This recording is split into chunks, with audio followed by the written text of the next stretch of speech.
There are some truths you can only learn when it's too late to use them. Kendra Ironheart learned hers watching her husband walk alone toward 200 soldiers who wanted him dead. But we're getting ahead of ourselves. Let's start 2 hours earlier when she still thought she knew what strength looked like. The morning frost painted everything silver in the compound.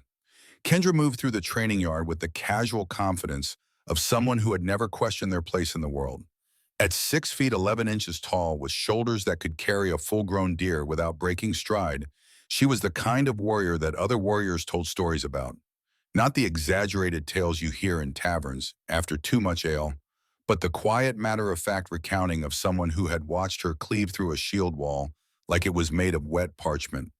She was 28 years old, war leader of the Bloodstone clan. Her tusks were decorated with 11 silver rings, one for each battle where she'd been the last warrior standing. The Rocky Mountains rose behind their compound like the bones of the earth itself, and Kendra wore her place in this landscape like a second skin.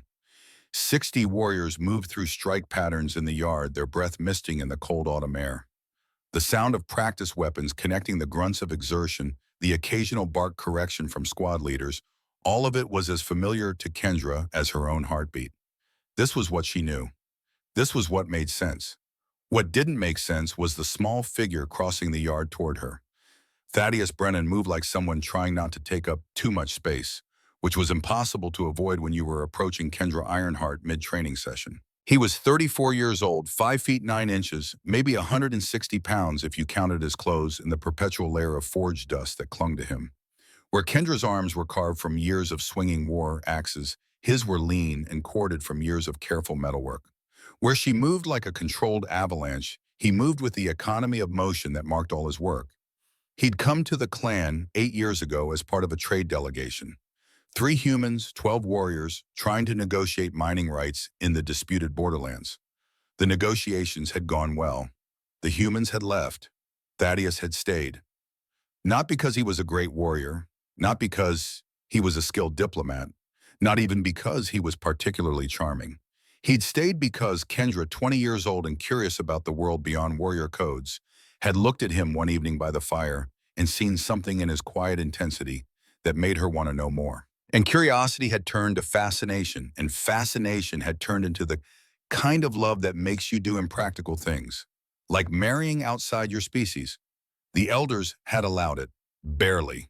Elder Maris Deepvoice, an ancient female warrior who spoke so softly you had to lean in to hear her, yet somehow every word landed like a hammer, had given her blessing in a whisper that carried more weight than any shout. Love that breaks boundaries, she'd said, her voice like wind through stone, either forges something new or breaks against the old. We shall see which. 8 years later, Kendra was fairly certain she knew which. Thaddeus reached the edge of the training circle and stopped waiting. He held a sheaf of papers in one hand, his small utility knife on his belt. That blade he carried everywhere, barely longer than his palm, with a worn handle, kept sharp enough to split hairs. A tool, not a weapon. Utterly useless for actual combat, though.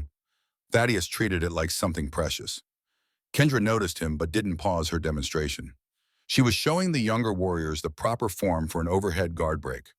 The movement required perfect timing, precise angle-controlled power. She executed it 3 times, each motion identical to the last. This was what mastery looked like. This was what 8 years of daily practice produced. War leader. Thaddeus's voice was quiet, but it carried. When you have a moment, I'd like to discuss something. Several of the younger warriors glanced at each other. Garrett Redfern, 19 years old and eager to prove himself, smirked. Garrett had been training since he was 12, and he had the kind of natural talent that made older warriors nervous about their positions. He also had the kind of mouth that got him into trouble. Kendra set down her practice axe. What is it, Thaddeus? He stepped forward, unfolding his papers. I've been thinking about our defensive vulnerabilities. Specifically, what happens if warriors get separated from their primary weapons during a chaotic engagement. Bridger Stonefist, Kendra's second in command and closest friend since childhood, shifted his weight. Bridger was built like a siege engine, with brutal efficiency and controlled power. He'd saved Kendra's life twice, and she'd saved his 3 times, and that was the kind of math that created unbreakable bonds. Right now, his expression said he knew where this conversation was going and wanted to be anywhere else. Separated from their weapons. Kendra repeated, her voice carefully neutral. Yes. Thaddeus seemed oblivious to the tension gathering in the air around him. Or maybe he wasn't oblivious. Maybe he just hoped this time would be different. I've been mapping the compound, and I think we could strategically position backup weapon caches around the perimeter. Waterproof containers with loaded crossbows, spare blades, even some backup weapons. Garrett's voice cut through like a blade. The young warrior was grinning now, looking around to make sure everyone was paying attention. You want us to have backup weapons? Thaddeus turned to face him. Yes, in case of... What's next? Garrett's grin widened. Backup heads in case we forget our main ones. The laughter started small. Just a few chuckles from the younger warriors, the ones who didn't know better yet. But it spread quickly, rippling outward through the training barn. Not cruel laughter exactly. Just the casual kind, the dismissive kind, the kind that says someone has said something so ridiculous it doesn't even merit a serious response. Bridger wasn't laughing. He was watching Kendra with an expression that might have been warning, might have been resignation. He'd been here before. They all had. This moment had played out 100 times in 8 years with minor variations. This was where Kendra could step in, could point out that Thaddeus's careful preparations had saved lives more than once, could remind everyone that dismissing someone's contribution was easy, but thoughtful planning was valuable, could defend her husband, should defend her husband. Well, Kendra heard herself say, and her tone was light, almost joking. Garrett has a point. The yard went quieter. Warriors stopped their drills to listen. This was war leader Ironheart speaking now, and when she spoke during training, people paid attention. Thaddeus, honey. The endearment should have been affectionate. Somehow it came out condescending instead, like she was explaining something to a child who didn't quite understand how the world worked. Warriors don't forget their weapons. That's kind of the whole point of being a warrior. It's not like we're going to charge into battle and suddenly realize we left our axes at home. More laughter now, louder. Not mocking, not quite, but definitely at Thaddeus's expense. Kendra saw young warriors she was training absorbing this lesson, saw them learning that it was acceptable to laugh at the small human who had ideas above his station. Thaddeus stood there, papers in hand, and looked at her. Just looked. That steady gaze held something she couldn't quite name. Not anger, not defensiveness, not hurt. Just patient understanding, like he'd expected exactly this response and had already made peace with it. After a moment, he nodded, once. That slight acknowledgement that somehow made everything worse. You're right, he said quietly. I apologize for interrupting the training. He turned and walked back toward the forge, his steps unhurried and deliberate, the same way he did everything. Kendra watched him go and felt a brief flicker of something uncomfortable in her chest. Guilt, maybe? Or shame? She pushed it down. Thaddeus needed tougher skin. This was warrior culture. If he couldn't handle a little ribbing, that wasn't her fault. All right, she called out, her voice cutting through the residual laughter. Back to formations. Garrett, your overhead guard is still sloppy. You keep telegraphing the strike. Again. The training resumed. The moment passed. Just another morning in the compound, another small cruelty that seemed too minor to matter. Bridger moved to stand beside her as the younger warriors paired off for sparring. He didn't say anything for a long moment, just watched the drills with his critical eye. That was harsh, he said finally, his voice low enough that only she could hear. He needs to understand his limitations. Kendra kept her eyes on the training, watching for mistakes, for openings, for the small, technical flaws that could mean death in actual combat. Does he? Bridger's tone was carefully neutral. Or do we need to understand his strengths? Before Kendra could respond, Elder Maris' deep voice walked past them, moving with the careful precision of someone whose body was ancient, but whose mind was sharp as ever. She didn't look at Kendra, didn't break her stride, but her whisper carried perfectly. Cruelty in small doses is still cruelty. The old woman continued on her way, leaving Kendra standing in the training yard with Bridger's unspoken judgment and her own uncomfortable thoughts. She shook them off. There was training to oversee, warriors to prepare, a clan to lead. She didn't have time to worry about Thaddeus's feelings. He was an adult. He could handle himself. What Kendra didn't know, couldn't know, was that Thaddeus had already handled himself. For 3 years, while she'd assumed he was wasting his time on useless projects, he'd been surveying every rock formation in the Southern Valley, mapping mineral deposits with the precision of a master craftsman. building economic intelligence that no warrior would ever think to gather. What Kendra didn't know was that those backup weapon caches she'd just mocked weren't a hypothetical suggestion. They were already in place. Waterproof containers hidden around the compound perimeter, each one holding loaded crossbows and spare blades, positioned exactly where warriors might need them if the defensive walls were breached. What Kendra didn't know was that Thaddeus had been studying Lord Victor Blackwood's movements for months, tracking the cautious Lord's hiring patterns, his resource allocations, his careful probing at their territorial boundaries, analyzing the data like a craftsman, analyzing metal, looking for stress points and weaknesses. What Kendra didn't know was that Thaddeus knew the attack was coming, had known for weeks, and had been preparing to save them all in the only way he could, with his mind, not his muscles, with careful planning, not warrior courage. What Kendra didn't know was that in approximately 3 hours, she was going to watch her husband walk alone toward 200 soldiers and finally understand exactly what she'd been doing to him for 8 years. But first, the attack had to arrive. The warning bells started ringing just after midday. Not the measured rhythm of visitors or trade caravans, the urgent arrhythmic clanging that meant one thing and one thing only: threat approaching. Kendra was up the watchtower in seconds, her heart shifting into combat mode. The transition was instant, the way 8 years of warfare had trained into her bones. Personal feelings packed away. Situational assessment taking over. She was no longer Kendra, who felt uncomfortable about dismissing her husband. She was Kendra Ironheart, war leader, and someone was about to regret approaching her clan with hostile intent. The view from the tower made her tactical mind start calculating trajectories and timing. An army, not a raiding party, not a skirmish group, a full military formation moving with the kind of discipline that suggested professional soldiers rather than opportunistic bandits. She counted quickly, her experienced eye tracking the columns. Roughly 200, mix of heavy infantry and cavalry, flying the black and silver banner of Lord Victor Blackwood. Blackwood. That explained it. The human lord had been pushing at their territorial boundaries for 3 years now, testing, probing, waiting for an opening. Apparently, he thought he had found one. Bridger joined her on the platform, his experienced eyes scanning the approaching force. 200, he confirmed. 40 mounted heavy armor on the front line, archers in the middle ranks. They're not here to negotiate. No, Kendra agreed, but something was wrong.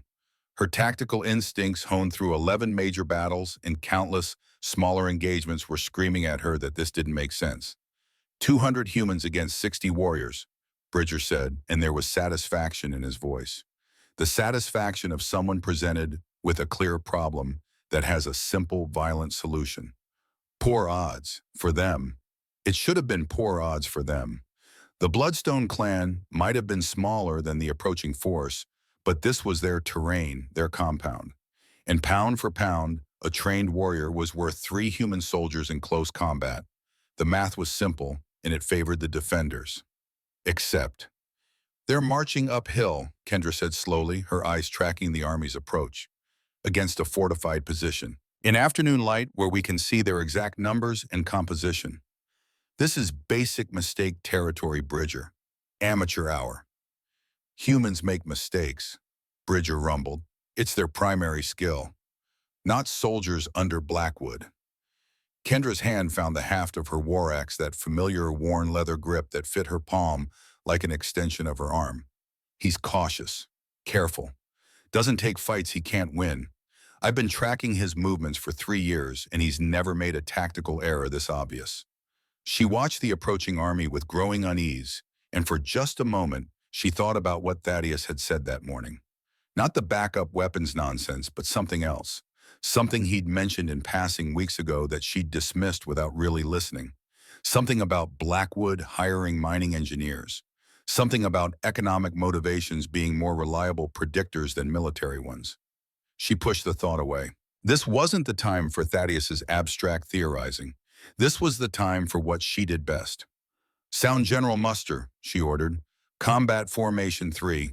I want archers on the walls, heavy infantry holding the gate cavalry ready for countercharge if they break formation. And Bridger, get everyone into position fast. Something about this feels coordinated, and I don't like surprises. The clan moved into combat readiness with practiced efficiency. This wasn't their first offense.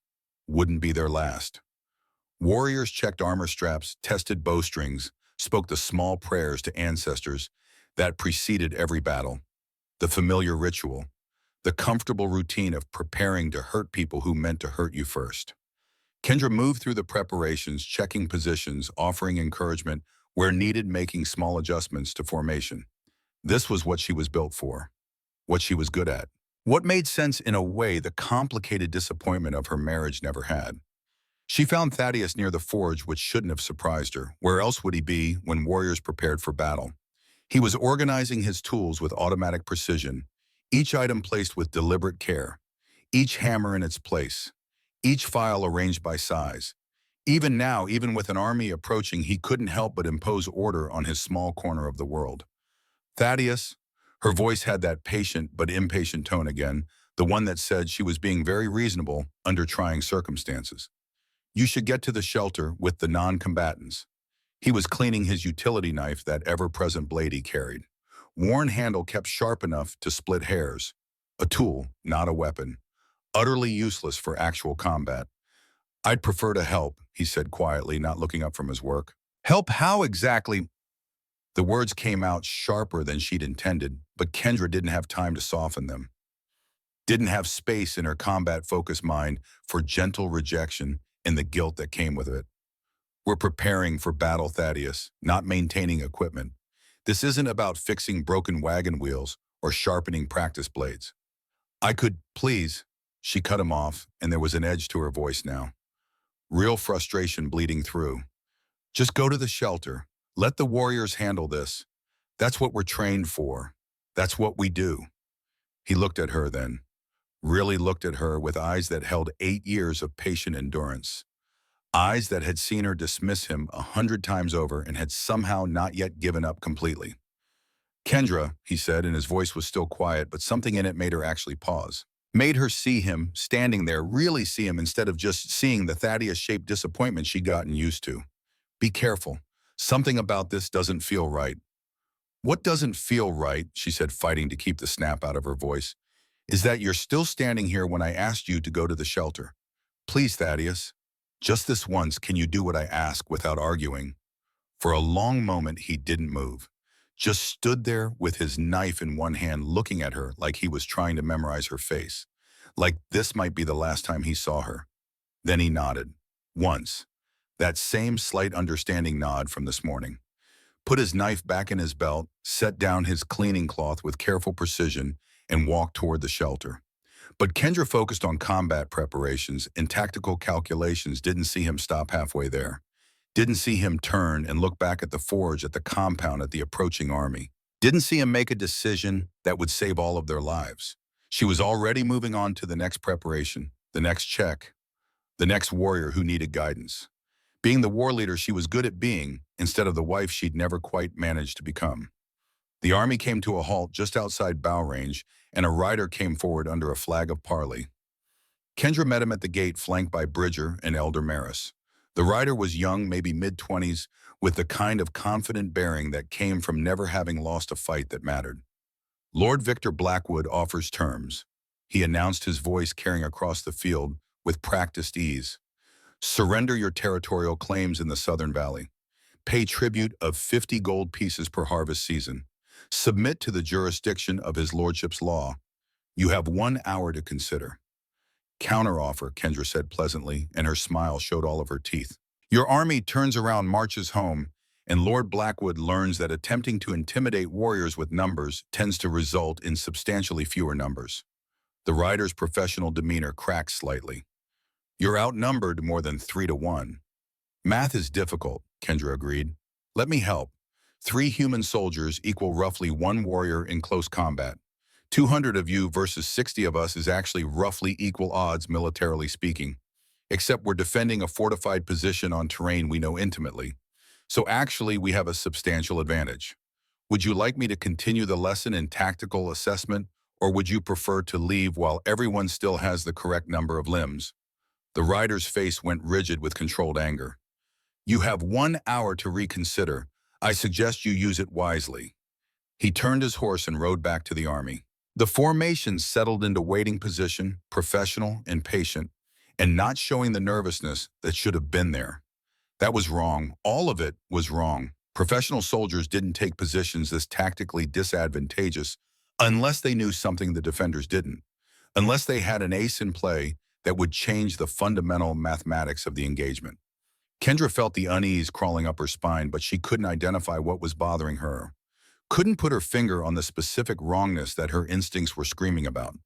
The hour passed with that particular slowness time develops before violence. Warriors checked equipment again, tested bowstrings again, made jokes that weren't quite funny enough, the normal pre-battle rhythm of men and women preparing to kill or be killed. Then the enemy drum started, deep, rhythmic, professional. The sound of an army that knew its business and didn't need to rush. They came forward in perfect formation, shields locked, spears at ready, cavalry on the flanks, waiting for the opening that would let them exploit any gap in the defensive line. Disciplined, controlled, moving like a single organism instead of 200 individuals.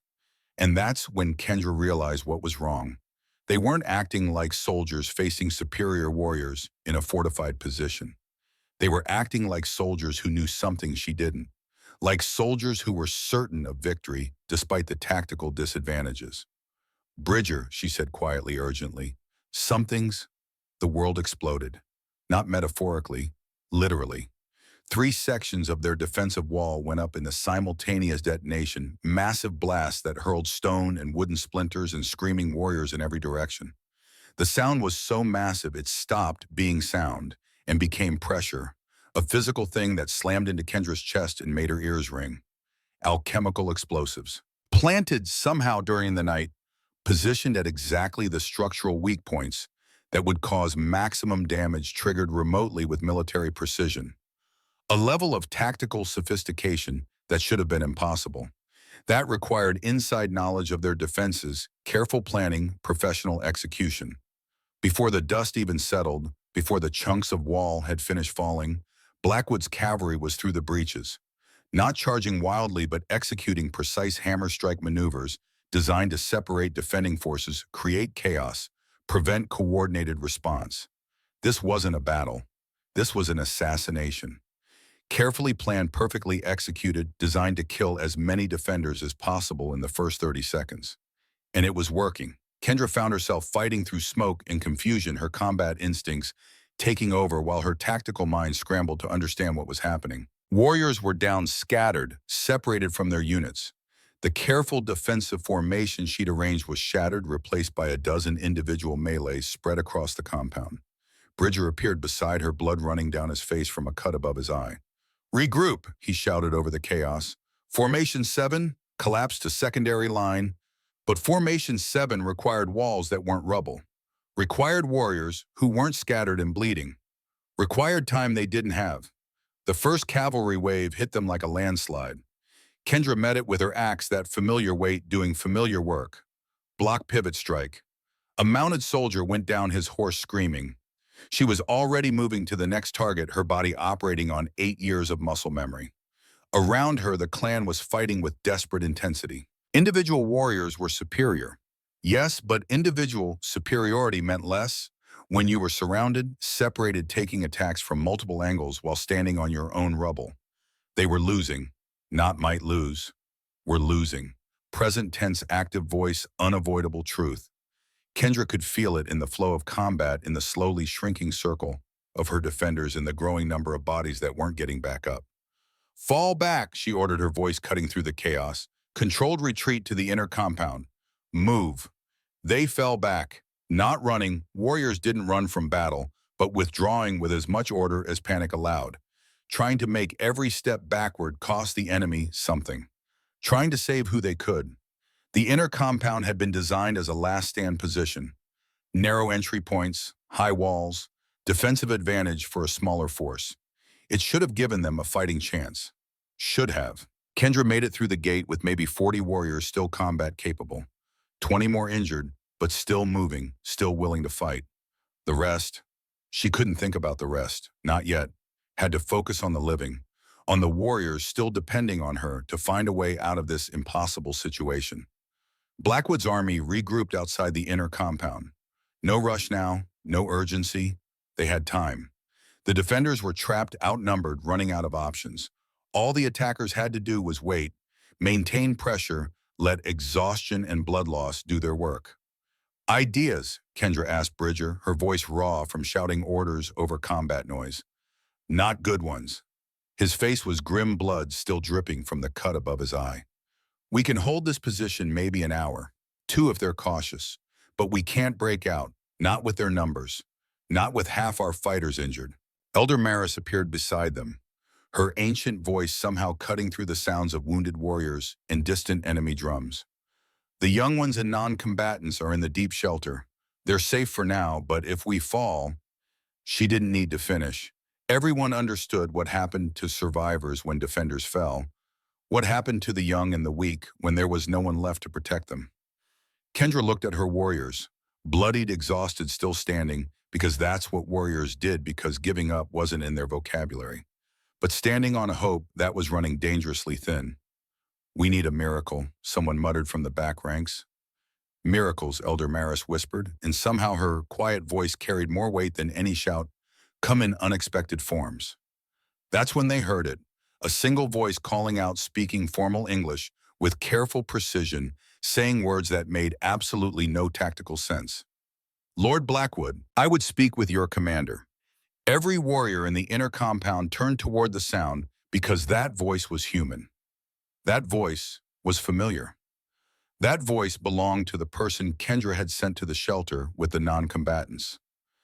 Thaddeus Brennan stood at the gate of the inner compound alone, holding his utility knife in one hand and what appeared to be a white cloth in the other. And before anyone could stop him, before Kendra could even process what she was seeing, he walked out toward the enemy army. By himself, the small, weak human who couldn't lift a war axe. The man she'd called useless that very morning. The husband she'd spent 8 years being quietly ashamed of. Walking alone toward 200 soldiers who wanted him dead. There are moments in life that happen too fast to understand and too slow to stop.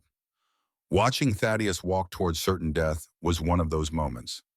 Kendra's mind seemed to split into two separate tracks running parallel. One was screaming at her to move, to stop him, to do something, anything. The other was coldly observing every detail with the clinical precision of someone watching their entire world realign. He walked with practiced economy of movement, deliberate steps, each foot placement measured like he'd calculated the exact distance and decided on the optimal pace. Not hurrying, not hesitating, just walking like this was something he'd planned for, like he knew exactly what he was doing. What is he doing? Bridger's voice carried genuine confusion, and Bridger was rarely confused. What is he, Kendra? What is your husband doing? Kendra couldn't answer. Her voice had temporarily stopped working, along with several other critical functions like breathing and rational thought. All she could do was watch as Thaddeus reached the midpoint between the inner compound and Blackwood's army. He stopped there, raised his white cloth. Not a surrender flag, Kendra realized with distant clarity. A parley request, his voice carried back across the blood-soaked ground, still speaking that careful, formal English. I am Thaddeus Brennan, husband to Kendra Ironheart, member of the Bloodstone clan. I request terms of honorable parley with Lord Victor Blackwood's commander. For a long moment, nothing happened. The entire battlefield seemed to hold its breath. 200 soldiers watching the small human standing alone in no man's land. 60 warriors watching from the compound walls, trying to understand what insanity had possessed the gentle craftsman. Then a figure emerged from the enemy ranks. Tall, wearing elaborate black armor with silver trim, a black plume on his helmet, moving with the controlled confidence of someone used to commanding armies and having those commands obeyed without question. Lord Victor Blackwood himself, apparently. He walked forward until he stood maybe 10 feet from Thaddeus, close enough to talk, close enough to kill if this went badly. Close enough that Kendra could see her husband's face, could see that strange calm that had always frustrated her because it looked like weakness, but might have been something else entirely. You're asking for terms. Blackwood's voice was cultured, educated, carrying that particular aristocratic accent that made every word sound like he was doing you a favor by speaking. You're besieged, outnumbered, broken. Your walls are rubble. Your warriors are bleeding. What terms could you possibly offer? And Thaddeus Brennan, the man Kendra had mocked 2 hours ago for suggesting backup weapons, the man she'd dismissed every day for 8 years, looked the powerful lord in the eye and said, "I'm not offering terms, Lord Blackwood. I'm explaining consequences." Blackwood actually laughed. The sound was rich and genuinely amused, the kind of laughter that comes from someone who appreciates the absurdity of a situation. Consequences. You stand alone unarmed, except for that toy on your belt, and you want to explain consequences to me. Yes. Thaddeus's voice remained steady, calm, like he was discussing metalwork techniques instead of negotiating for the survival of everyone he knew. Because the consequences of what happens next will affect you far more than they'll affect us. Kendra watched from the wall here, her hands gripping the stone so hard her knuckles had gone white. Every instinct screamed at her to intervene, to pull Thaddeus back behind the walls, to protect him from his own suicidal courage. But she was frozen, caught between disbelief and a dawning realization that Thaddeus knew exactly what he was doing. "Explain," Blackwood said, and his amusement had faded slightly.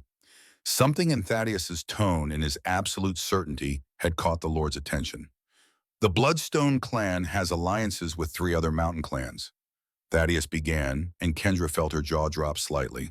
"Iron Ridge to the north, Stone Bear to the west, Grey Wolf to the south. Approximately 300 warriors total, bound by blood oaths that go back 4 generations." Bridger whispered beside her. "How does he know our alliance structures? I thought he didn't pay attention during—" "Quiet," Kendra hissed, because she needed to hear this. Needed to understand how her husband, who she'd assumed ignored clan politics, apparently knew their defensive arrangements better than some of her senior warriors. Thaddeus continued, his voice carrying clearly across the battlefield. "These alliances are specific, article-bound. When one clan is attacked, the others are oath-sworn to respond. Not immediately, perhaps, but inevitably." "Threats," Blackwood's voice had gone cold. "You threaten me from a position of complete weakness." "Not threats, economic analysis." Thaddeus pulled a small notebook from his jacket pocket, the kind he was always scribbling in while Kendra assumed he was wasting time. "You came here for the Southern Valley, for the mining rights, specifically for the silver deposits you've heard rumors about." The shift in Blackwood's posture was subtle but unmistakable. Kendra had spent 8 years leading warriors, reading body language in combat, watching for tells that revealed intent. Blackwood had just gone from amused to very, very interested. "How do you know about—" Blackwood stopped himself. "Because I pay attention." Thaddeus's voice held no pride, no smugness, just a statement of fact. "6 months ago, you started hiring mining engineers through intermediaries in 3 different cities. Specialists in underground extraction. You paid premium rates for discretion. 2 months ago, you purchased specialized drilling equipment from a manufacturer in Denver. Equipment designed for hard rock mining, specifically the kind of metamorphic formations found in this mountain range." Kendra felt like the ground was tilting under her feet. Thaddeus had been tracking Blackwood's purchasing patterns for 6 months, while she thought he was just taking his little walks in the valley looking at rocks. "You've been spending significant capital on something you haven't found yet," Thaddeus continued. "That only makes economic sense if you have reliable intelligence about substantial deposits. And the only substantial silver deposits in this region are in our southern valley." Blackwood was silent now, his earlier amusement completely gone. He was looking at Thaddeus the way you look at a puzzle that's turned out to be more complex than you expected. "So here's your economic reality, Lord Blackwood." Thaddeus's voice remained calm, methodical, like he was explaining a metalworking technique to an apprentice. "If you slaughter the Bloodstone clan today, you'll face vengeance from 3 allied clans. Not immediately, they're patient about these things. They'll wait until winter, when your supply lines are stretched thin, when your soldiers are thinking about warm hearths instead of cold mountains. And they'll come at night, methodically. They'll burn your settlements, destroy your infrastructure, make it impossible for you to hold this territory. Even if I fortify, you can't fortify against patient enemies who know this terrain better than you ever will. You'll spend more gold defending what you took than the mining rights are worth. That's assuming you survive the reprisals, which, based on my analysis of historical conflicts in this region, gives you approximately 30% odds over a 5-year period." The silence that followed was absolute. Every warrior on both sides was watching this impossible conversation between the small human and the armored lord, trying to understand how they'd gotten here. Kendra's mind was reeling. This was Thaddeus, her Thaddeus. The man who couldn't swing an axe, who failed every combat drill, who she'd spent 8 years treating like a well-meaning but ultimately useless appendage to her warrior life. And he was conducting a negotiation with more tactical sophistication than she'd seen from trained diplomats. But Thaddeus said, and now he shifted his weight slightly, moving into what Kendra suddenly recognized as a presentation stance. How many times had she seen him stand exactly that way in his forge, explaining his work to someone and who'd asked, "There's an alternative that serves your economic interests without the military complications." Blackwood tilted his head slightly. "I'm listening." Thaddeus reached into his jacket and pulled out a folded piece of paper. The movement was slow, deliberate, giving Blackwood no reason to think it was a threat. He tossed the paper forward. It landed at Blackwood's feet. The Lord picked it up, unfolded it, and his expression shifted from skeptical interest to genuine surprise. "This is a geological survey," Blackwood said slowly. "Preliminary survey of the primary vein in the southern valley," Thaddeus confirmed. "Depth composition, estimated yield, optimal extraction methodology to prevent tunnel collapse. I can provide complete survey maps for 16 separate veins in this mountain range, some on disputed territory like the southern valley, some on unclaimed land that no one's currently fighting over, some on bloodstone land that we don't have the resources or interest to develop ourselves." Kendra felt Bridger grab her arm, his grip tight enough to hurt. "He's been doing geological surveys for how long?" "3 years, Elder Maris whispered, and there was something in her ancient voice that might have been vindication, might have been sadness. "I've watched him, every day walking the valley with his notebooks, measuring, testing, mapping, while we all assumed he was doing nothing of consequence." 3 years. Thaddeus had been building this intelligence for 3 years, while Kendra mocked him at council meetings, while young warriors laughed at his suggestions, while she made him feel like every contribution he offered was worthless. 3 years of preparation that was now the only thing standing between her clan and complete annihilation.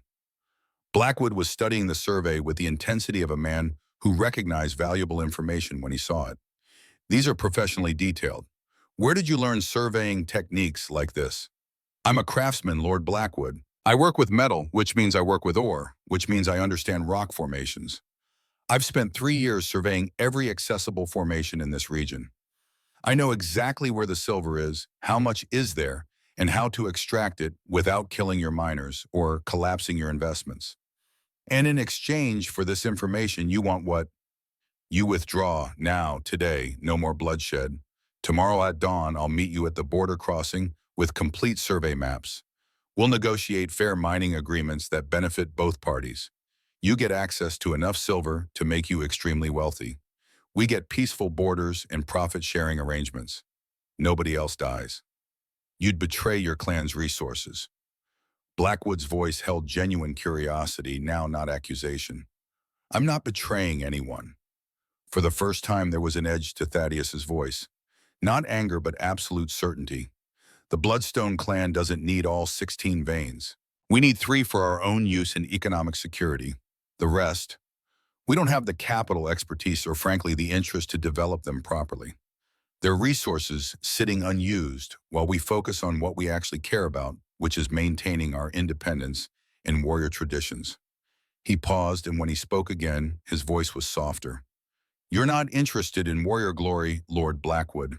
You're interested in economics, in building wealth that lasts, in investments that return dividends instead of body counts. I'm offering you exactly what you actually want instead of the expensive, bloody path to maybe getting it while making enemies of everyone in this mountain range." Blackwood looked at the survey again, then at Thaddeus, then back at the survey. Kendra could see the calculation happening behind the Lord's eyes. The weighing of options, the assessment of risk versus reward. "How do I know these maps are real?" Blackwood asked finally. "How do I know this isn't an elaborate deception to buy time?" You don't." Thaddeus's voice was steady as stone. "That's what faith in business partners means. But calculate the probabilities, my lord. If I'm lying, you're exactly where you are right now. You proceed with the attack, you slaughter the remaining defenders, and then you face the alliance reprisals I described. Your position hasn't changed. And if you're telling the truth, then you get multi-generational wealth without significant casualties. You establish yourself as a shrewd businessman instead of a brutal warlord. You open the possibility of future trade relationships with the mountain clans instead of eternal vengeance cycles. You get what you actually came here for, which was never about killing warriors. It was about the silver. Thaddeus shifted his grip on his utility knife and Kendra saw Blackwood's guard tense. But Thaddeus just held it up, letting the afternoon light catch the blade's edge. This knife is 6 inches long, Thaddeus said quietly. It's a tool, not a weapon. I couldn't fight off a single one of your soldiers with it, let alone 200. But in the last 3 years, this blade has repaired every weapon your soldiers would have faced today. It's maintained the defensive equipment you'd have had to break through. It's crafted the tools that built the walls you just destroyed with explosives. He slid the knife back into its sheath on his belt. Warriors prize large weapons because large weapons are impressive. They're visible. They're symbols of strength.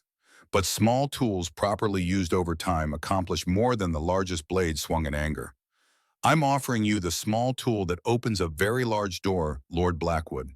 The choice is yours. The silence stretched out. Kendra realized she'd stopped breathing at some point and forced herself to draw air into her lungs. This was impossible. This couldn't be happening. Her husband, who she'd sent to shelter with the non-combatants, was conducting the most sophisticated negotiations she'd ever witnessed, and doing it alone, unarmed, surrounded by enemies. And he was winning. Blackwood looked at Thaddeus for a long moment. Then he looked back at his army, at the costs already incurred at the walls they'd destroyed and the soldiers they'd lost in the initial assault, at the inner compound that would cost more lives to take, at the allied clans who would come for vengeance, at the economic reality of what he was actually trying to achieve. Tomorrow, Blackwood said finally. Dawn, border crossing, you come alone with the complete survey maps. Agreed. If this is a deception, Thaddeus Brennan, I will hunt you personally. It's not a deception, Lord Blackwood. It's business, and I'll be there at dawn. Blackwood nodded once, then turned and walked back to his army. He called orders in a clipped military voice. And incredibly impossibly, the army began to withdraw. Not fleeing, not routing, just leaving in good order, picking up their wounded, organizing their formation. Marching away like they'd accomplished their objective, which Kendra supposed with growing disbelief they had. They'd gained economic intelligence more valuable than the territory they'd come to take. Thaddeus stood alone in the killing ground until the last soldier had disappeared beyond the ridge.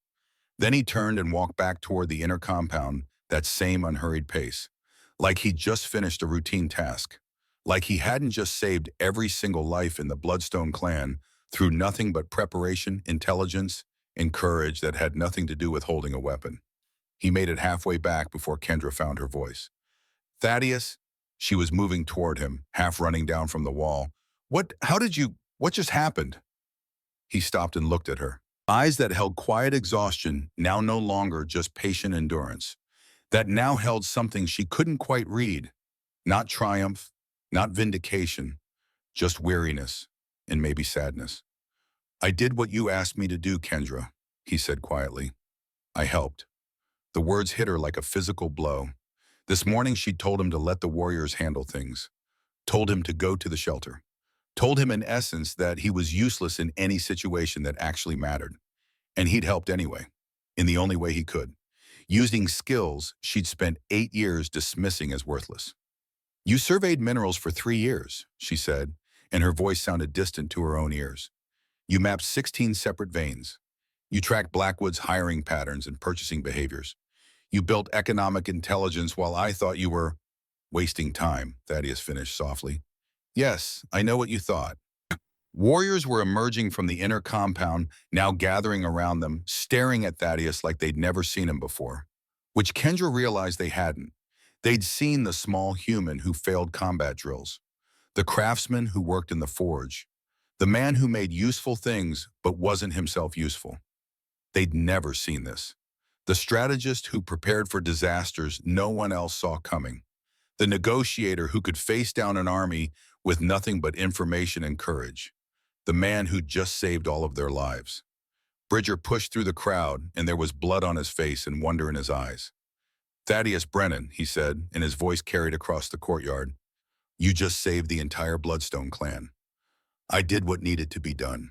Thaddeus's voice was steady, but Kendra could hear the exhaustion underneath now. The cost of walking alone toward 200 soldiers of betting, everything on preparation and intelligence of holding steady, while his entire world could have ended with one wrong word. The backup weapons, young Garrett Redfern said, and his voice was small ashamed. This morning I mocked you for suggesting they're already in place, Thaddeus said quietly. Waterproof containers around the perimeter. Loaded crossbows, spare blades. I implemented them 3 months ago. Thought we might need them someday. He looked at Kendra. I tried to tell you, but you said it was a waste of resources. The shame that washed through Kendra was like drowning in ice water. She'd mocked him, this morning, in front of everyone, for suggesting exactly the kind of preparation that would have helped if Blackwood's negotiation had failed, for thinking strategically while she'd thought he was being paranoid. I need to prepare the survey maps for tomorrow, Thaddeus said into the silence. Lord Blackwood will expect complete documentation. Excuse me. He walked past Kendra, past the gathered warriors toward his forge. That same practice movement, leaving her standing in the ruins of her compound and the wreckage of 8 years of catastrophically wrong assumptions.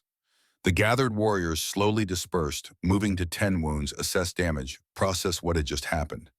But they moved differently now, quieter, more thoughtful, looking at Thaddeus's retreating figure with something that might have been respect, might have been awe. Bridger stayed beside Kendra, and when everyone else was out of earshot, he said quietly, he's been preparing to save us for 3 years, while we mocked him. While you, he stopped.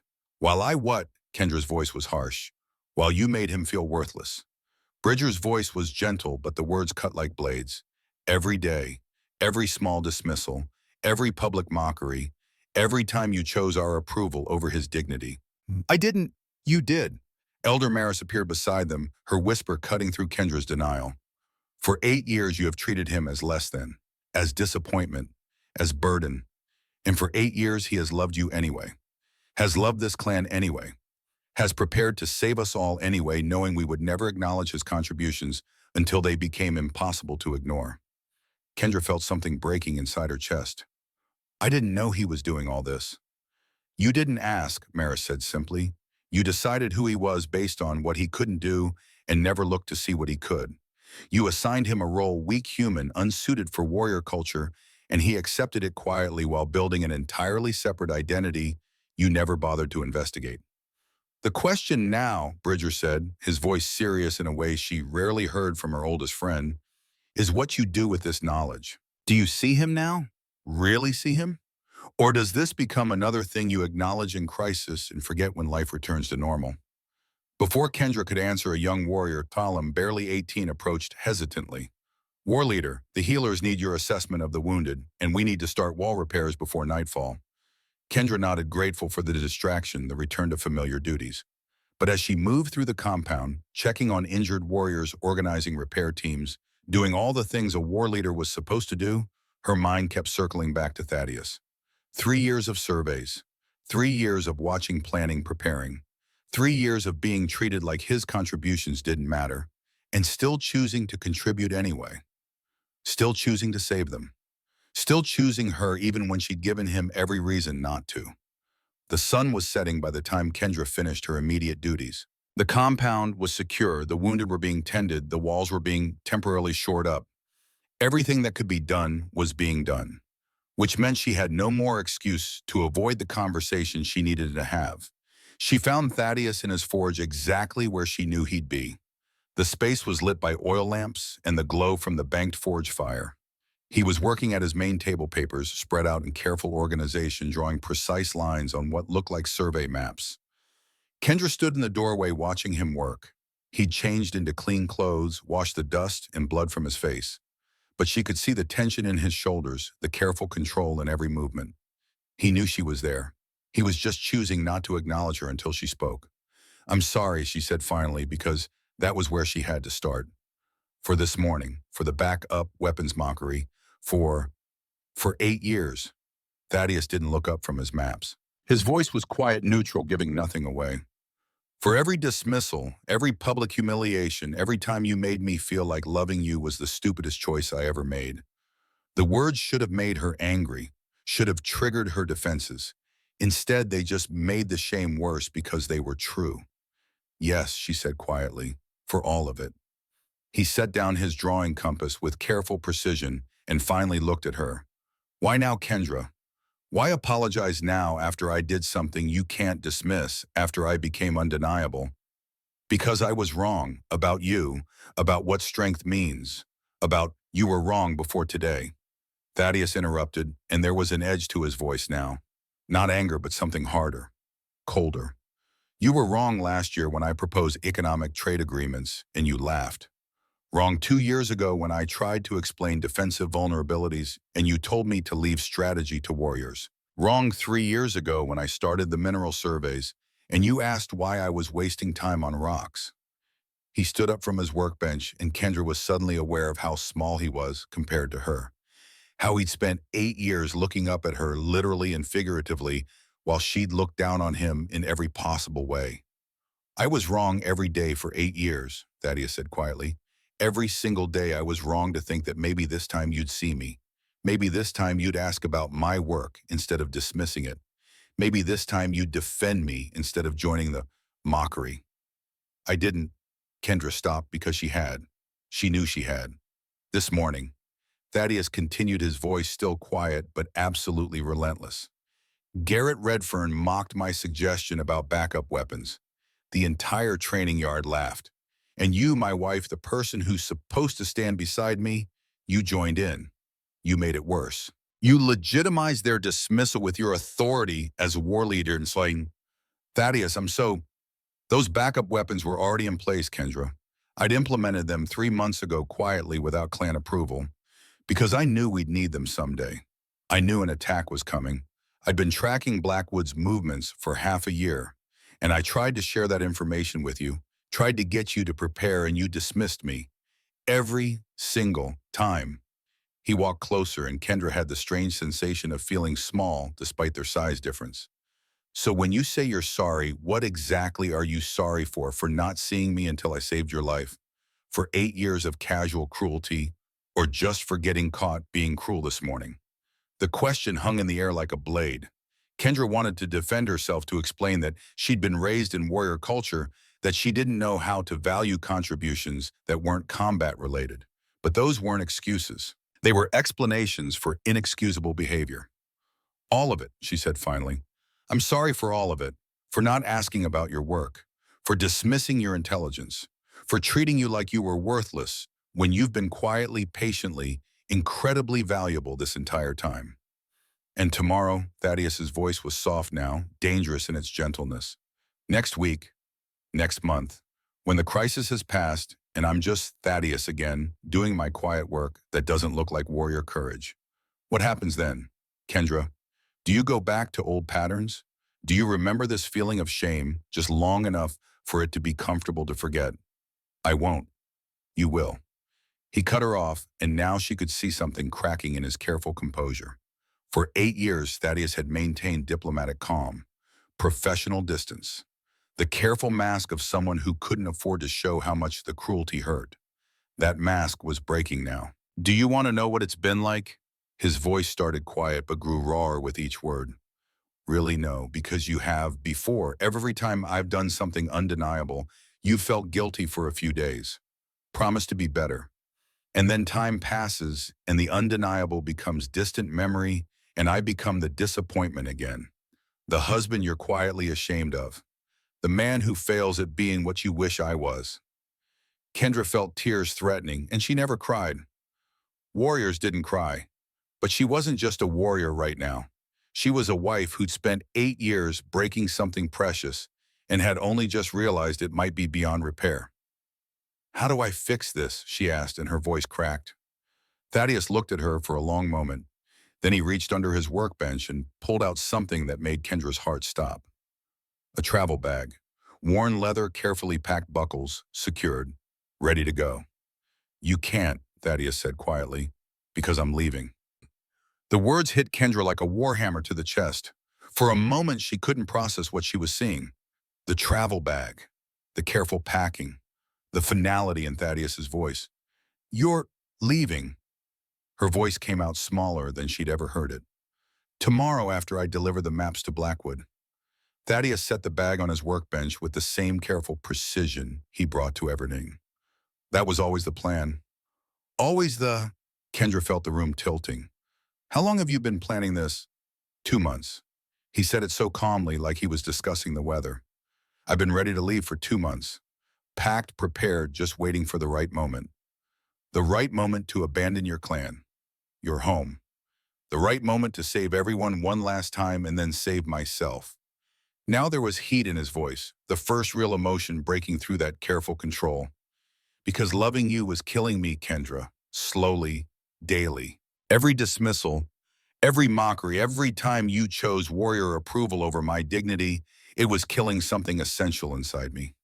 He moved around the forge and she could see the exhaustion in every line of his body. Not just physical tiredness from the day's events, but something deeper.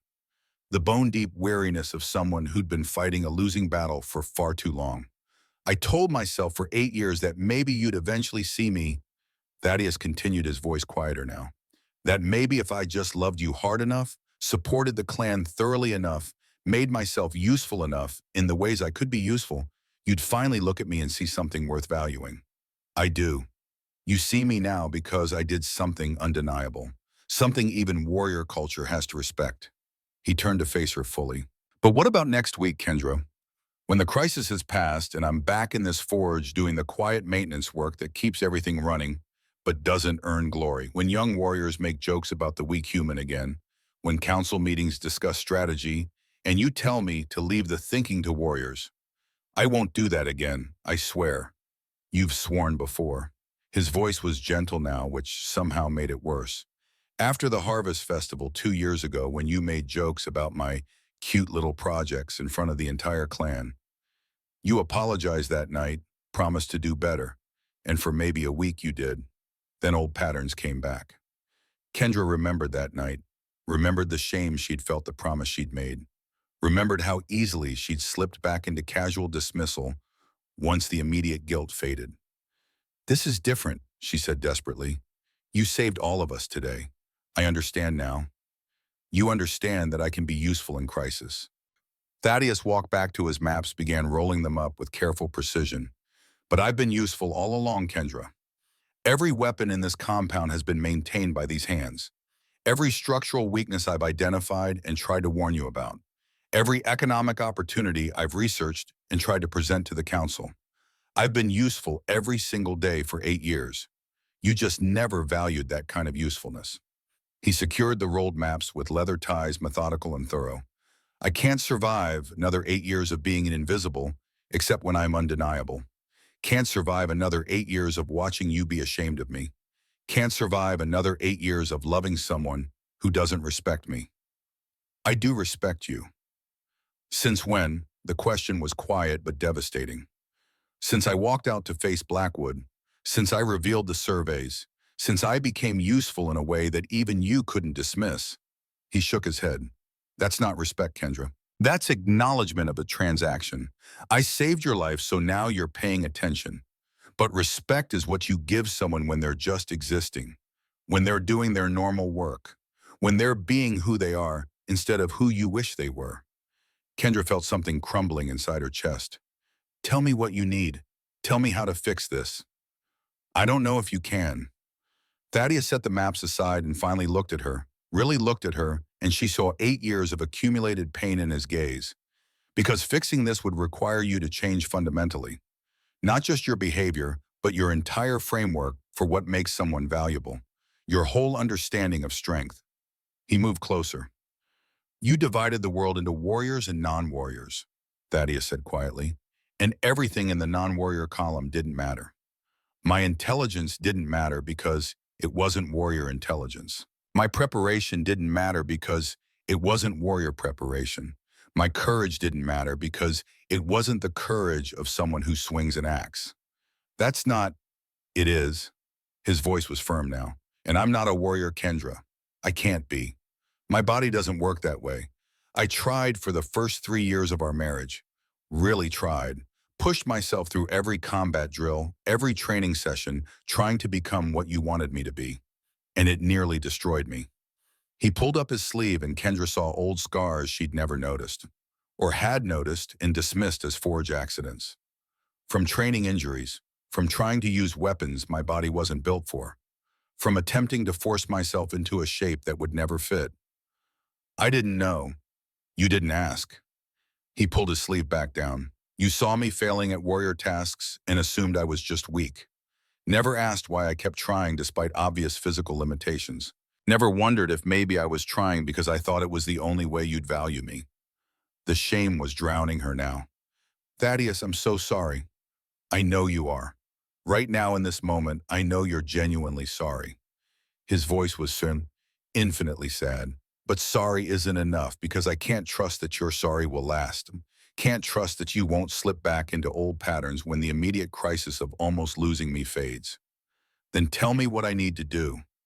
Kendra heard the desperation in her own voice and didn't care. Tell me how to prove I've changed. That's the problem. Thaddeus walked back to his workbench, began organizing tools with automatic precision. You can't prove you've changed. Change isn't something you prove, it's something you live daily, quietly, without witnesses or applause. He looked at her over his shoulder. And I don't know if you can do that. Don't know if warrior culture will let you do that. Don't know if you can choose me over clan approval when the moment comes and everyone's watching, and it would be so easy to just go back to how things were. I can. Maybe. He set down the tool he'd been holding. Maybe you can. But Kendra, I can't bet my life on maybe. Can't bet my sanity on hoping this time will be different. I've been hoping for 8 years. I'm out of hope. The silence that followed was suffocating. Kendra stood there watching her husband organize his forge for departure and felt the full weight of 8 years of small cruelties crushing down on her. Tomorrow I deliver the maps, Thaddeus said quietly. After that, I'm taking 3 days to think, to decide if there's any possibility of salvaging this marriage. And you should take 3 days too, to decide if you can actually be the partner I need, or if we're both just prolonging something that died years ago. It's not dead, isn't it? He turned to face her fully. When's the last time we had a conversation that wasn't transactional? When's the last time you asked about my work because you were interested, not because you needed something fixed?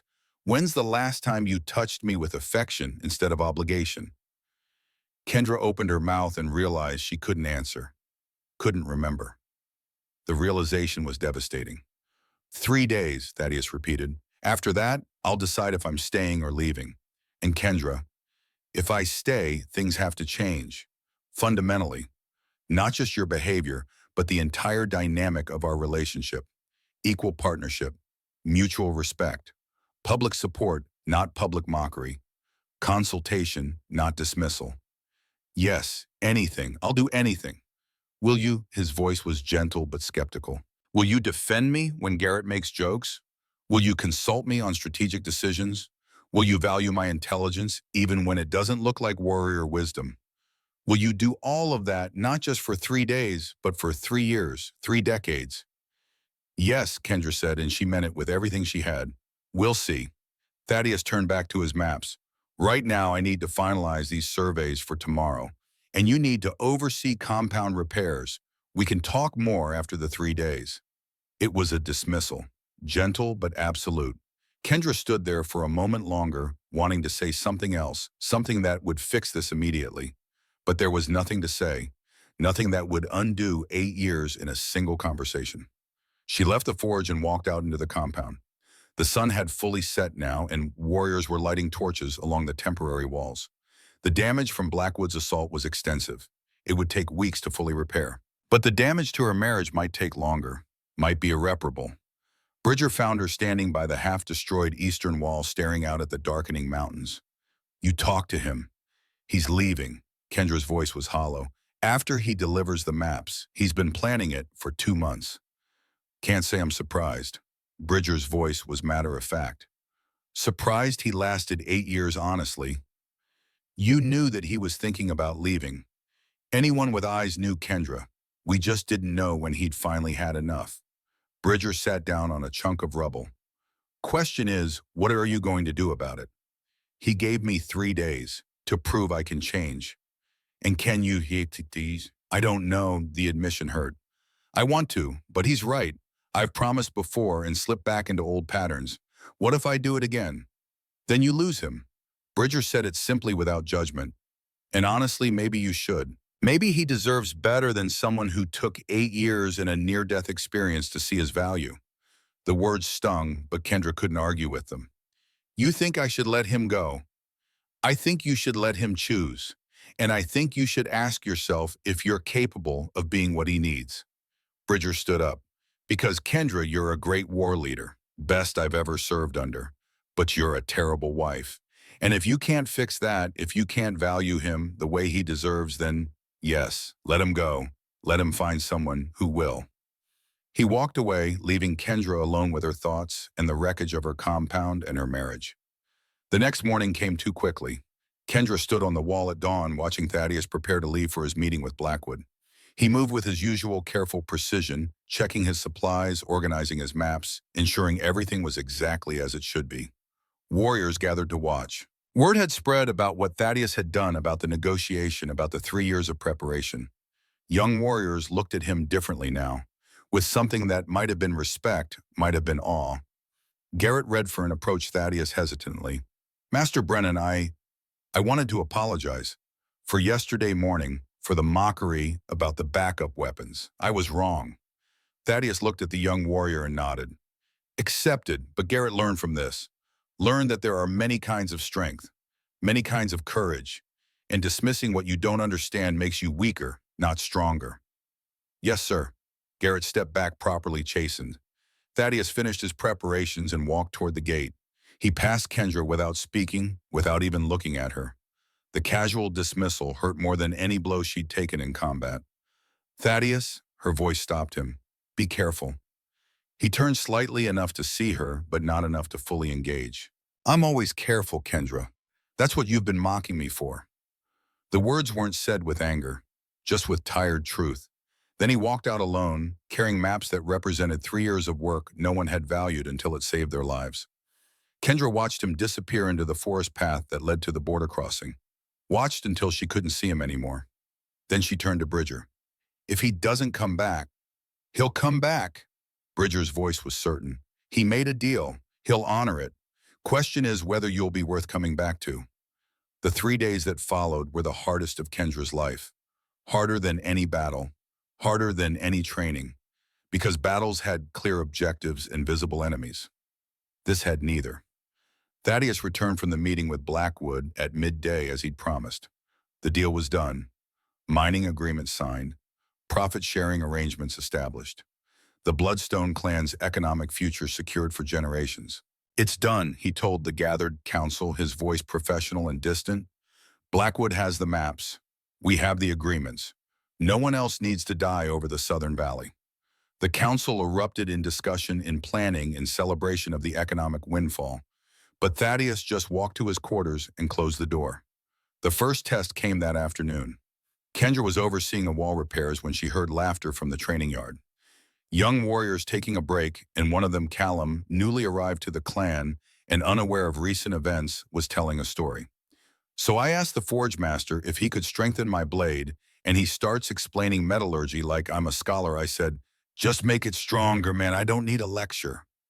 The laughter that followed made Kendra's spine stiffen. Not because the story was particularly cruel, but because it was exactly the kind of casual dismissal of Thaddeus's expertise that she'd participated in for 8 years. Old Kendra would have let it pass, might have even smiled. It was just harmless fun after all.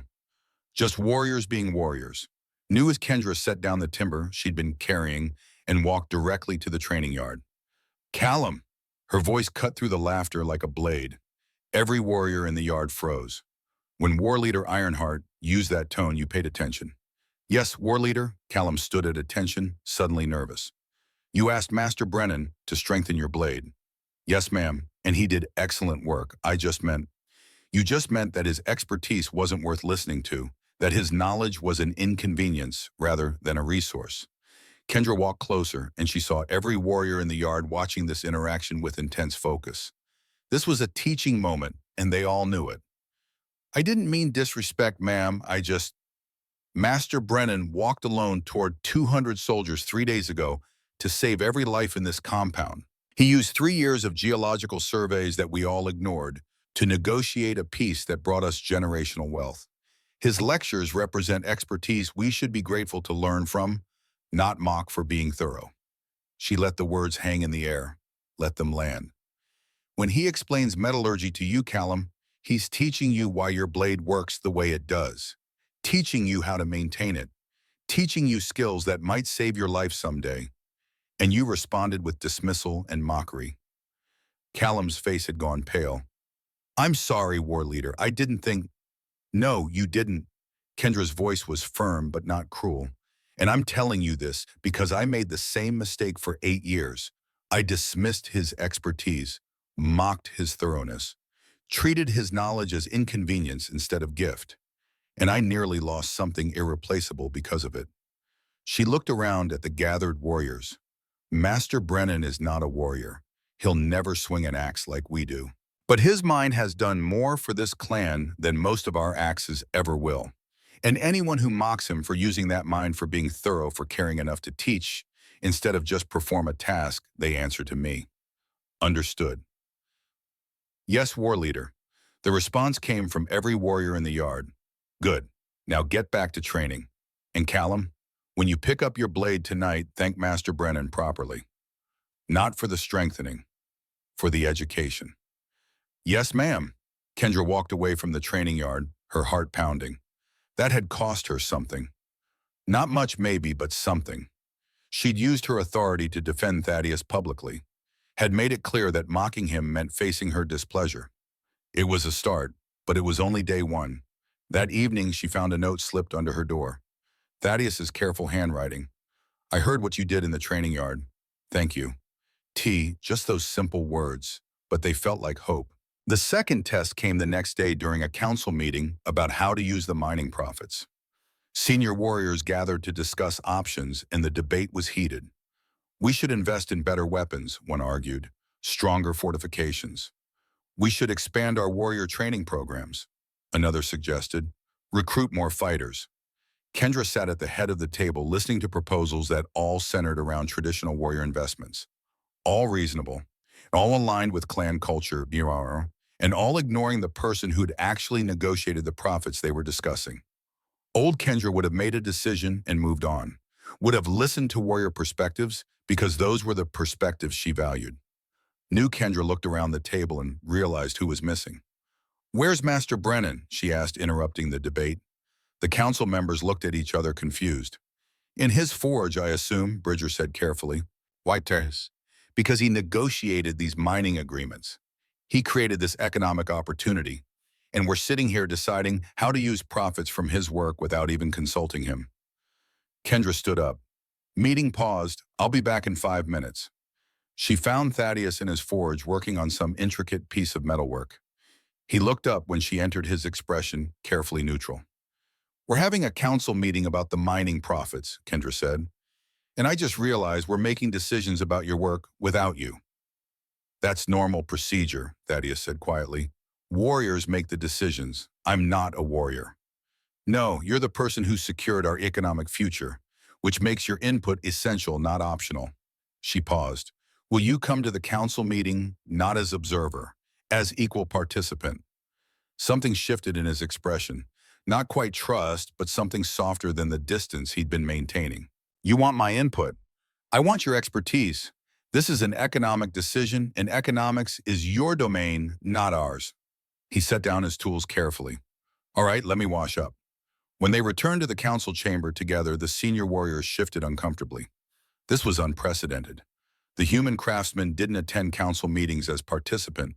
He might be called in to report on equipment status, but he didn't have a voice in major decisions. Kendra took her seat and gestured to the empty chair beside her in the war leader's chair, the position of second in command. Master Brennan will be consulting on this decision, she announced, her voice carrying absolute authority. These profits exist because of his work. His voice has equal weight to any warriors here. She saw Bridger's slight smile, saw Elder Maris's approving nod, but she also saw other warriors exchanging uncertain glances. This was change, and change made people uncomfortable. Thaddeus sat down carefully and waited. We were discussing investment options, Kendra said. Better weapons, stronger fortifications, expanded training programs. What's your perspective, Thaddeus? He looked at her like he was trying to determine if this was genuine or performance. Then he seemed to decide it didn't matter. If she was going to give him voice, he'd use it. All reasonable short-term investments, he said quietly. But they're reactive rather than proactive. They address immediate security concerns without building long-term stability. Explain, Kendra said, and her tone made clear she was genuinely asking, not challenging. The mining agreements with Blackwood provide consistent revenue stream, predictable income over decades. That kind of stability lets us diversify beyond warrior contracts, lets us build infrastructure that doesn't just defend against threats, but prevents threats from developing in the first place. He pulled out a notebook. Of course, he'd brought a notebook and opened to a page covered in careful calculations. I suggest we invest in 3 areas. First, infrastructure, early warning systems, improved supply storage, medical facilities that can handle major casualties. Second, economic diversification, establish trade relationships with other settlements, so we're not dependent solely on warrior services. Third, education. Education. One of the senior warriors sounded skeptical. Teaching the younger generation that there are multiple paths to value, Thaddeus said calmly. Combat skills, yes, but also negotiation, economics, engineering, diplomacy. Preparing them for a world that's changing, where the ability to think strategically matters as much as the ability to fight effectively. The silence that followed was heavy. Kendra could see warriors processing this, some nodding thoughtfully, others frowning. That's a significant departure from tradition, one elder said carefully. Tradition kept us alive, Thaddeus agreed. But evolution keeps us thriving. We can honor warrior culture while also expanding our definition of what strength means. Kendra looked around the table, saw the mixed reactions, and made her choice. We're implementing Master Brennan's proposal, she said firmly. Infrastructure, diversification, education. All 3. Anyone have objections? A few warriors shifted uncomfortably, but no one spoke up. Kendra's authority as war leader was absolute in matters of clan security, and she'd just defined this economic decision as security matter. Good. Thaddeus, you'll oversee the implementation. Report directly to me. She looked at him. This is your vision. See it through. After the meeting, as warriors filed out, still processing the changes, Bridger pulled Kendra aside. That was good, he said quietly. But Kendra, you know what you just did. You gave him authority, real authority. Some warriors won't like that. I gave him the authority his expertise deserves, Kendra said, and any warrior who doesn't like it can take it up with me. Fair enough. Bridger smiled slightly. He's watching you, waiting to see if this lasts. I know. Kendra looked toward where Thaddeus was gathering his notes. That's why I have to make it last. That night, another note appeared under her door. Thank you for giving me voice in the council. That cost you something with the traditionalists. I saw it. T-Day 2, 2 public stands, 2 moments of choosing him over easy comfort. Kendra felt the weight of it, but also something else. Something that felt like hope. The third test came the next morning, and it was the hardest. Kendra was running combat drills with the younger warriors, demonstrating proper defensive formations. The work was familiar, comfortable. This was what she was good at. This was where she belonged. Thaddeus walked through the training yard carrying supplies for some project, moving with his usual deliberate care. He passed by the training circle, not intruding, just crossing the space to get to his destination. And Callum, the young warrior she'd corrected 2 days ago, apparently hadn't learned his lesson completely. Hey, Master Brennan, he called out, and his tone was friendly, not mocking. But what came next ruined it. Want to try the training axe? Maybe you'll actually hit something today. The laughter started immediately. Not cruel laughter, just the casual kind.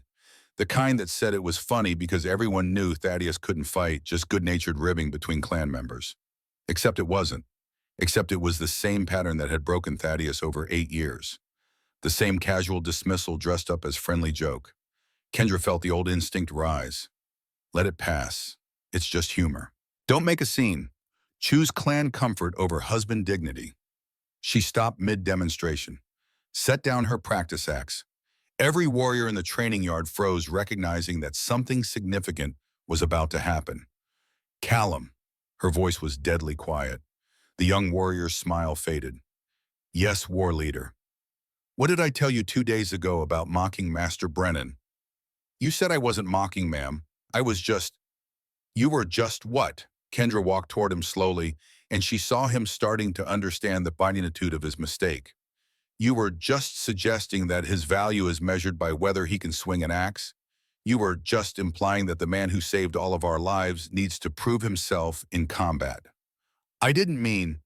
What's your name, Callum? Kendra asked, even though she knew it perfectly well. Callum Whitewood, ma'am. Callum Whitewood. And how old are you? 19, ma'am? 19. You've been training as a warrior since you were, what, 13? 6 years of combat drills, weapons practice, tactical instruction. Is that right? Yes, ma'am. And in those 6 years, how many lives have you saved through your combat skills? Callum's face went pale. I haven't been in actual combat yet, ma'am. Exactly. You haven't saved anyone. You're a trainee with potential, but no accomplishments. Kendra's voice wasn't angry. That would have been easier. It was disappointed, which was worse. Master Brennan has saved this entire clan, used skills you don't possess and can't comprehend, walked alone toward 200 soldiers with nothing but information and courage. She turned to address the entire training yard. Every warrior here needs to understand something. Master Brennan will never fight like we do. His body doesn't work that way. And that's not a flaw. That's not something to mock. It's just reality. But what he can do with his mind, with his careful preparation, with his expertise, that's done more for this clan than most of our axes ever will. He's braver than any of us because he walked into danger knowing he couldn't fight his way out. Had to succeed with intelligence alone. No backup plan, no safety net, just his mind against an army. The training yard was completely silent now. Even Callum had stopped trying to defend himself. So when you joke about him trying the training axe, Kendra continued, looking directly at Callum, you're not being funny. You're being ignorant. You're measuring value by the narrowest possible standard, and you're insulting someone who's worth 10 of you.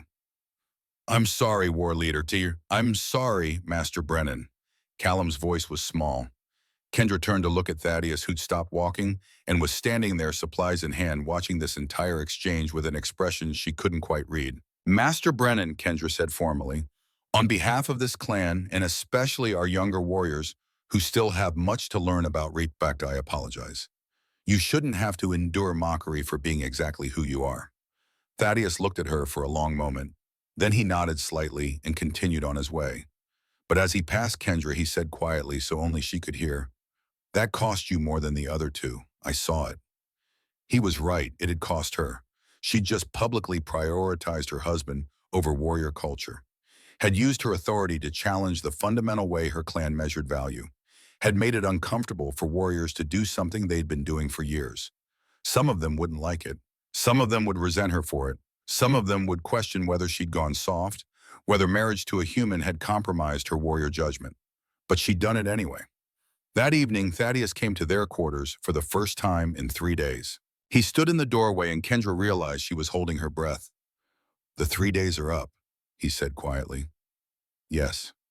You defended me 3 times, publicly, in ways that cost you something with the clan. I did what I should have been doing for 8 years. You did what you've never done before.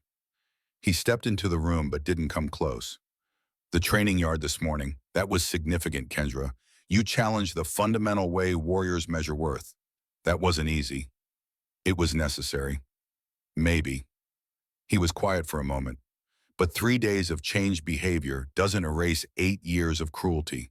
Doesn't guarantee that you won't slip back into old patterns next week, next month, next year. Kendra felt her heart sinking. So you're still leaving? No. The word was quiet but definitive. I'm staying, but conditionally. She felt a flood of relief so intense it was almost painful. What conditions? We rebuild this marriage from the ground up. New foundation. New terms. Thaddeus finally looked directly at her. Equal partnership. You consult me on major decisions. You defend me publicly when people mock me. You value my contributions, even when they're quiet and unglamorous. And most importantly, you never ever make me feel invisible again. Yes, anything. I'll do anything. And I have conditions for myself too, he continued. I stop being passive. I speak up when I feel disrespected instead of enduring in silence. I claim my own worth instead of waiting for you to grant it. I love you, but I also love myself too much to accept cruelty anymore. He pulled something from his pocket, a small piece of paper folded carefully. I wrote this last night. Terms of our rebuilt marriage. Read it. Kendra unfolded the paper and read his careful handwriting. Terms of Partnership 1. All major clan decisions will be discussed together before implementation. 2. Public mockery of either partner by the other is grounds for immediate conversation and reconciliation. 3. Each partner's expertise in their domain, Kendra combat/tactics, Thaddeus economics/infrastructure, will be respected and consulted. 4. Neither partner will ask the other to be something they're not. No more pressure for Thaddeus to be a warrior. No more pressure for Kendra to value only warrior skills. 5. When conflict arises, we address it immediately instead of letting it accumulate. 6. We rebuild trust slowly through consistent action over time, not through grand gestures. 7. If either partner falls back into old destructive patterns, the other has permission obligation to call it out immediately. 8. This marriage continues only as long as both partners feel valued, respected, and loved. Not just loved, respected. At the bottom, he'd signed his name. Below that, a space for her signature. These are non-negotiable, Thaddeus said quietly. If you can't agree to these terms, I leave. If you agree but don't live them, I leave. If you slip back into old patterns despite agreeing, I leave. And if I live them, if I keep these terms, then we build something new. Not the marriage we had, something better, something equal. Kendra found a pen and signed her name below his. I agree to these terms, all of them. Good. He took the paper back, folded it carefully, put it back in his pocket. Then we start now as partners, not as warrior in disappointment, as equals who happen to have different strengths. He moved closer, close enough that she could see the exhaustion in his gaze, the hope fighting with caution, the love that had somehow survived 8 years of being dismissed.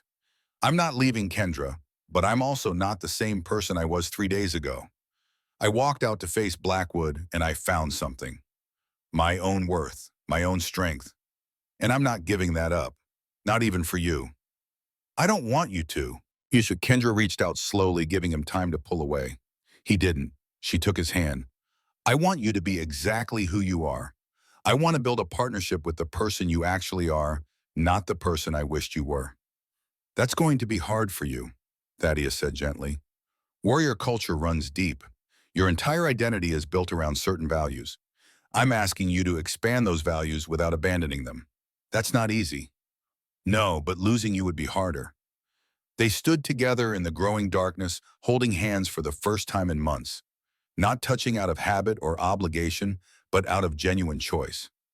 This doesn't fix everything, Thaddeus said quietly. 3 days of changed behavior isn't the same as 8 years of consistent partnership. We have a long way to go. I know, but we're going together now. Actually together. Yes. He squeezed her hand gently. Actually together. Finally. The compound settled into night around them. Outside, warriors patched walls and tended wounds and processed the changes rippling through their culture. Inside, two people who'd been married for 8 years but had never truly been partners began the slow, difficult work of rebuilding what had been broken. It wouldn't be easy. Old patterns would try to resurface. Kendra would have moments of falling back into casual dismissal. Thaddeus would have moments of defensive withdrawal. They'd stumble, they'd struggle, but they'd also have something they'd never had before: honesty, equality, mutual respect. And maybe, just maybe, that would be enough. 2 years later, the warning bells rang at dawn, and Kendra Ironheart's first instinct wasn't to reach for her war axe. It was to find Thaddeus. She found him already in the council chamber, spread maps across the table, his reading glasses perched on his nose. He looked up when she entered, and that quiet partnership they'd built over 2 years of daily choices showed in the way he immediately understood what she needed. Scouts reported movement on the eastern ridge, she said. 40 soldiers, maybe 50, not Blackwood's colors. Unknown force.